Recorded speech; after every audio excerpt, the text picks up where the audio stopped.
जब मनुष्य जीवन की अंतिम सांस लेता है तो क्या सब कुछ समाप्त हो जाता है या फिर आत्मा की यात्रा यहीं से शुरू होती है। भगवत गीता का 8वां अध्याय अक्षर ब्रह्म योग हमें सिखाता है मृत्यु के समय मनुष्य जैसा सोचता है वही बन जाता है। महाभारत के युद्ध भूमि में अर्जुन श्री कृष्ण से एक गहरा प्रश्न पूछता है, हे कृष्ण, ब्रह्म क्या है, आत्मा क्या है और मृत्यु के समय मनुष्य को क्या स्मरण करना चाहिए। श्री कृष्ण मुस्कुराते हैं और जीवन का सबसे बड़ा रहस्य प्रकट करते हैं। श्री कृष्ण कहते हैं, जो नष्ट नहीं होता, जो शाश्वत है वही ब्रह्मा है। यह शरीर नाश्वर है पर आत्मा अमर है।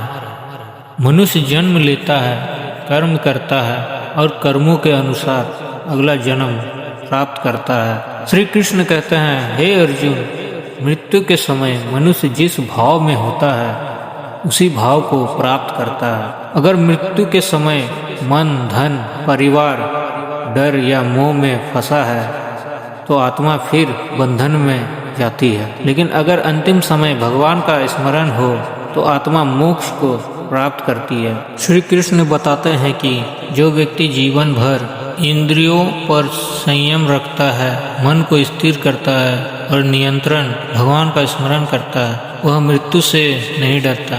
ऐसा योगी मृत्यु को अंत नहीं बल्कि ईश्वर से मिलन का द्वार समझता है। गीता अध्याय 8 में श्री कृष्ण 2 मार्ग बताते हैं, प्रकाश का मार्ग जहाँ आत्मा मोक्ष को प्राप्त करती है और दूसरा अंधकार का मार्ग जहाँ आत्मा पूर्ण जन्म के चक्र में लौटती है।